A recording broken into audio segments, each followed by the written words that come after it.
MMA freaky dicky wiki wiki wiki wiki wiki wiki wiki wiki wiki wiki wiki Welcome to MMA Freak.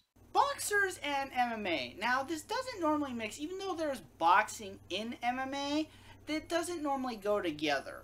And especially when you have boxers who are one-sided, they're strikers, coming into MMA, it doesn't usually end well unless they have like more extensive training. And with Conor McGregor versus Floyd Mayweather on the horizon, now granted this is not a normal crossover fight, it is boxing. Normally when a boxer versus an MMA fight, the boxers are coming into MMA. But I thought it would be interesting to go over the top 10 boxers who have participated in MMA. So this week, that is what we are going over. As I said before, this is partially motivated by McGregor versus Mayweather coming up next month. So here are the top 10 boxers to compete in MMA. Number 10, Art Jameson. Now, Art Jameson, in terms of normal boxing careers, actually wasn't that spectacular. He was a journeyman fighter, and while he did win the IBC American Light Heavyweight Championship once, he's not exactly known as one of the all-time greats of boxing. So why does he make this list? Because he was a part of MMA history. He competed in UFC 1. In fact, he was the highest paid fighter in UFC 1 in terms of show purse. And he also fought one of the greatest fighters in the early UFC, Royce Gracie. He was Royce's first match. Also, because gloves were not required in the UFC at the time, Jameson decided to use a glove. He put a boxing glove on his jabbing hand. Ultimately, he didn't do very well. Royce took him down and mounted him and didn't even put in a real submission before Jameson tapped. Jameson would continue to have a boxing career, but of interesting note, he ended up becoming the boxing coach at one of the UFC gyms. Funny how things like that work. Number 9, Eric Butterbean Esch. Now, when you think of championship boxers, you don't usually think about a guy who's so round and plump that he has the nickname Butterbean. But Butterbean was exactly that, making a name for himself in the Tough Man competition.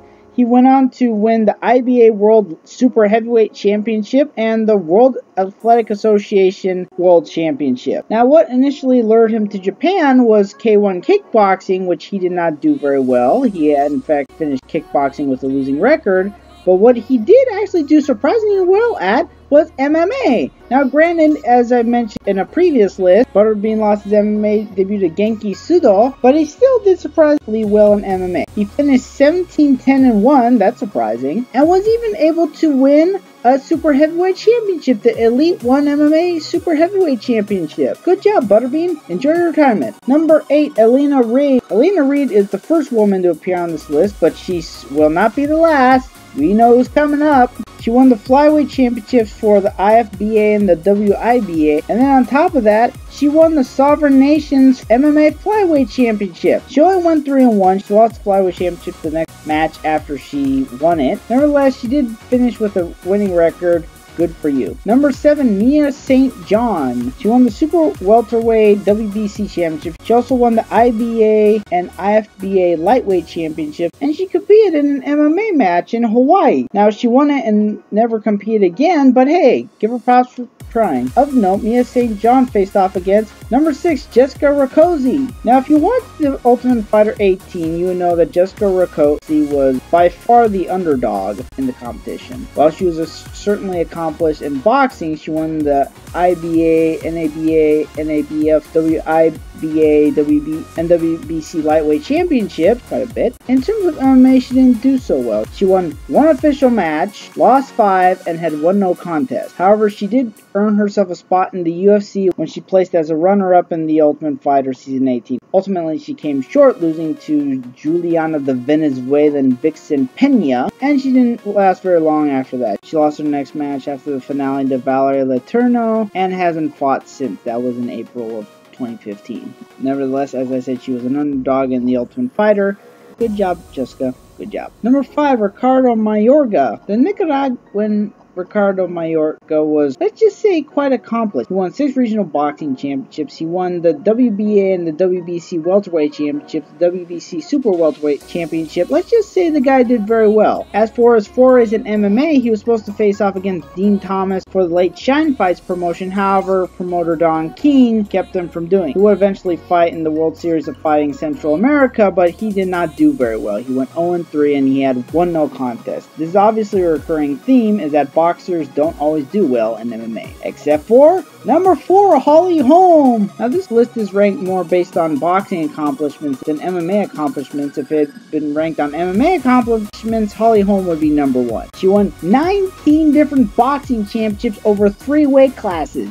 19! On top of that, we all know that she was the first woman to knock out Ronda Rousey in devastating fashion. She is the first fighter to win world championships in both MMA and boxing. And while she may not be the champion now, we'll see how things go in the future. Good job for you, Holly Holm. Number 3, Ray Mercer. Ray Mercer won the WBO heavyweight championship. He was quite an accomplished boxer, and he also did cross into K1 kickboxing. But that's not why he makes this list. He makes this list because he was in an exhibition match in Cage Fury Fighting Championships against Kimbo Slice, where surprisingly, he lost via a rear naked choke. That certainly shocked everybody. Not so shockingly, in an adrenaline MMA fight, he knocked out Tim Sylvia in 9 seconds. Tim Sylvia was not doing very well at this point in his career. Now, supposedly he was going to compete in King of the Cage, however, nothing ever came of that. He is now retired. Number 2, James Toney. James Toney has accomplished quite a bit. At one point, he held the IBF middleweight, super middleweight, and cruiserweight championships. He's held 5 minor other world championships across 4 weight classes, including heavyweight. And guess what? As of this recording, at 48, he still holds the WBF heavyweight championship. However, what is he most known for? He's most known for the MMA versus boxing match against Randy Couture at UFC 118. After a lot of smack talk, Dana White gave James Toney a shot in the UFC, except it was against one of the greatest fighters of all time, Randy Couture. Randy Couture, being a wrestler, did a low single. Low singles don't usually work in MMA.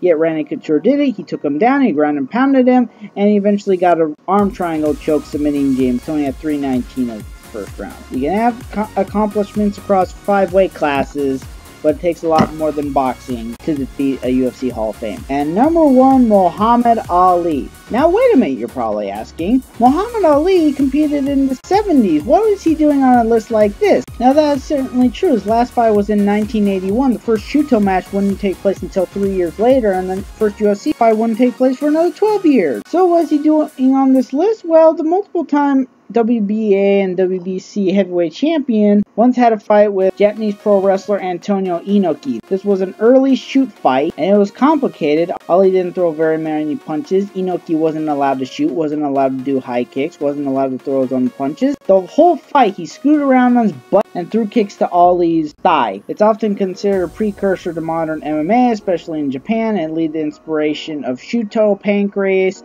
and eventually Pride Fighting Championships, which had a heavy influence on MMA today.